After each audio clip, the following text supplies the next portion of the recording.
ഈ രാജ്യത്തെ മുസ്ലിങ്ങളും അതുപോലെ തന്നെ ക്രിസ്ത്യാനികളും അതുപോലെ തന്നെ രാജ്യത്ത് അന്യവൽക്കരിക്കപ്പെട്ടുകൊണ്ടിരിക്കുന്ന അധസ്ഥിതരായ ദളിത് സമൂഹത്തെയും മുന്നോട്ട് കൊണ്ടുവരുവാനുള്ള, ഈ രാജ്യത്തിൻ്റെ മുഖ്യധാരയിലേക്ക് കൊണ്ടുവരാനുള്ള തീവ്രമായ രാഷ്ട്രീയ പോരാട്ട ഭൂമിയിൽ അങ്ങേയറ്റം ശക്തമായി നിലകൊള്ളുന്ന ഒരു രാഷ്ട്രീയ പ്രസ്ഥാനം എന്ന നിലക്ക് ഈ രാജ്യത്തിൻ്റെ ഗവൺമെൻറ്റുകളോട് ഞങ്ങൾക്ക് സൂചിപ്പിക്കാനുള്ളത്, ഞങ്ങൾ അടങ്ങി നിൽക്കുകയില്ല.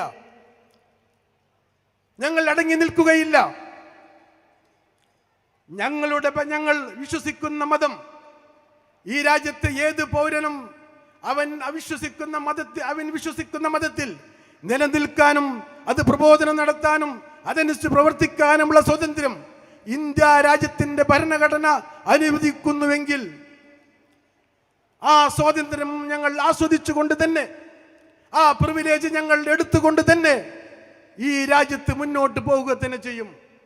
അതിന് ഭരണഘടനാ വിരുദ്ധമായി ഈ രാജ്യത്ത് നിയമനിർമ്മാണം നടത്തുന്നുവെങ്കിൽ ആ നിയമനിർമ്മാണങ്ങളെ അംഗീകരിക്കേണ്ടതുണ്ടോ എന്ന് ഞങ്ങൾ പുനഃപരിശോധിക്കേണ്ടി വരുമെന്ന് നിങ്ങളെ ഞങ്ങൾ ഓർമ്മിപ്പിക്കാൻ ആഗ്രഹിക്കുകയാണ്.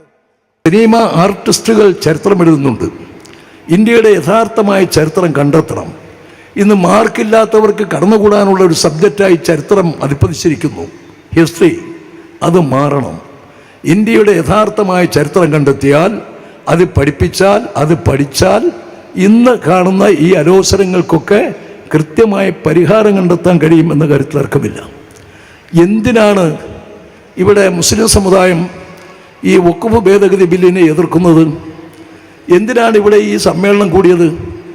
ഒരു കാര്യം മനസ്സിലാക്കണം, മുസ്ലിങ്ങൾക്ക് വലിയ കനത്ത ഭയമുണ്ട്, ആശങ്കയുണ്ട്. 1528 അയോധ്യയിൽ ബാബരി മസ്ജിദ് നിർമ്മിച്ചു ബാബരി ചക്രവർത്തി. ആർക്കും തർക്കമില്ല. അന്നുമുണ്ട് ശ്രീരാമൻ്റെ അനുയായികൾ, ശ്രീരാമദേവൻ്റെ അനുയായികൾ അന്നുമുണ്ട്, UP-യിലുണ്ട്. പക്ഷെ ആർക്കും തർക്കമില്ല. കാരണം അന്നത്തെ ആളുകൾക്ക് അതിൻ്റെ യാഥാർത്ഥ്യമറിയാം. അതുകൊണ്ട്